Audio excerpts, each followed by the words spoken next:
त्यामुळे मुलांचे लाड प्रमाणाबाहेर होतात, प्रमाणाबाहेर होतात. ते मागतात ते आपण देतो, मागतात ते आपण देतो.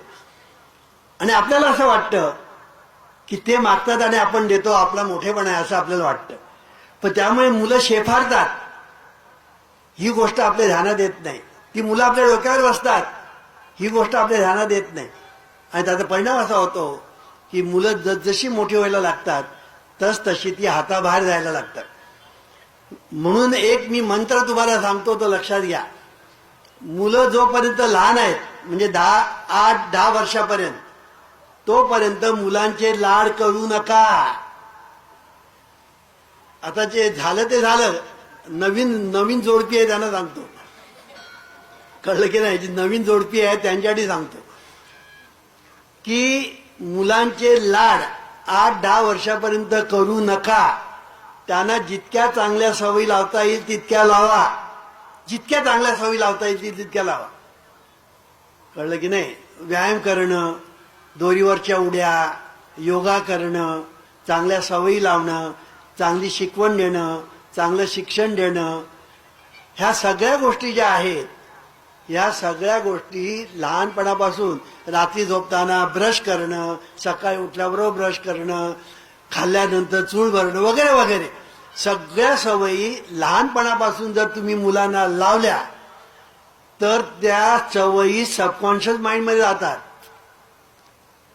लक्षात घ्या, सबकॉन्शियस माइंड ज्याला आपण म्हणतो, म्हणजे अंतर्मन, त्या अंतर्मनामध्ये या सवयी जातात. लहानपणी तुम्ही ज्या सवयी लावतात त्या, आणि मग त्या मोठेपणी त्यांनी मी सोडतो म्हटलं तरी सुटणार नाही. लक्षात घ्या, मग ती मोठी मुलं झाली ना, तर मी त्या सवयी सोडतो म्हटलं तरी तो सोडू शकत नाही, कारण अंतर्मन. त्या सबकॉन्शियस माइंडने एकदा once subconscious mind accept your thought or idea, it proceeds to put it into effect. It uses all its mighty resources to that end and mobilizes all the mental and spiritual laws of your deeper mind. असं एके ठिकाणी doctor Murphy म्हणतात. सांगायचा मुद्दा असा की एकदा सवयी अंतर्मनामध्ये गेल्या की त्या कुठून कशाच सुटत नाहीत. आणि म्हणून मुलांना चांगल्या सवयी 8-10 वर्षापर्यंत लावा. लाड करू नका, ते मागतील ते देऊ नका. फक्त जे चांगलं आहे तेवढंच त्यांना द्या, आणि ते शेफारणार नाही एवढी काळजी घ्या. आणि मग मुलं जेव्हा मोठी होतात तेव्हा त्यांचे लाड करायला सुरुवात करा. मुलं जेव्हा मोठी होतात त्यांना जेव्हा समजायला लागतं तेव्हा, पण लाड करायचे म्हणजे सुद्धा ते मागतात ते द्यायचं, मागतात ते द्यायचं असं नाही. तो मागतो ते काय मागतो आहे, तो मागतो कशासाठी मागतो आहे, तो खरोखर ज्यासाठी मागतोय त्यासाठीच मागतो आहे का कुठल्या दुसऱ्या गोष्टीसाठी मागतो आहे, हे सुद्धा पाहिलं पाहिजे.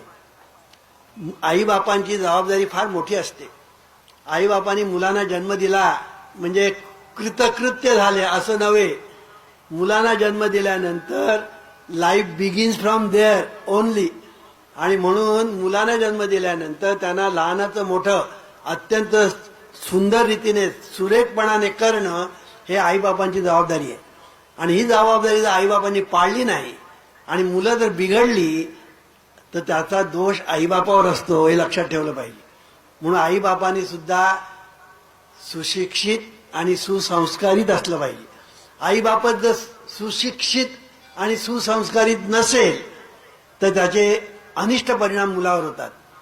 असो सांगायचा मुद्दा म्हणजे मुलं ही आपली संपत्ती आहे जर ती चांगली निपजली तर, आणि विपत्ती आहे जर वाईट निपजली तर. एक लक्षात आपण ठेवायचं की आपली मुलं बिघडली तर ती आपल्यालाच फक्त त्रासदायक ठरतात असंही नाही, की समाजाला सुद्धा त्रासदायक ठरतात. मुलं बिघडलेली मुलं ही सर्वांनाच, समाजालाही त्रासदायक ठरतात. आणि म्हणून आपली मुलं चांगली निपजायला पाहिजे, ह्याची जबाबदारी आईबापावर आहे. त्याचं पालन त्यांनी केलं पाहिजे. दुसरी गोष्ट म्हणजे ती राष्ट्राची संपत्ती आहे.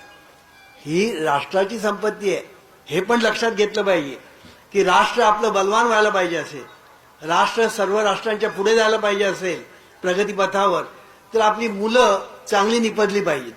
मुलं जर वाईट निपजली तर त्या राष्ट्राचं काय होईल हे सांगायला ज्योतिषी नको. पुष्कळ वेळेला असं आपल्याला दिसून येतं.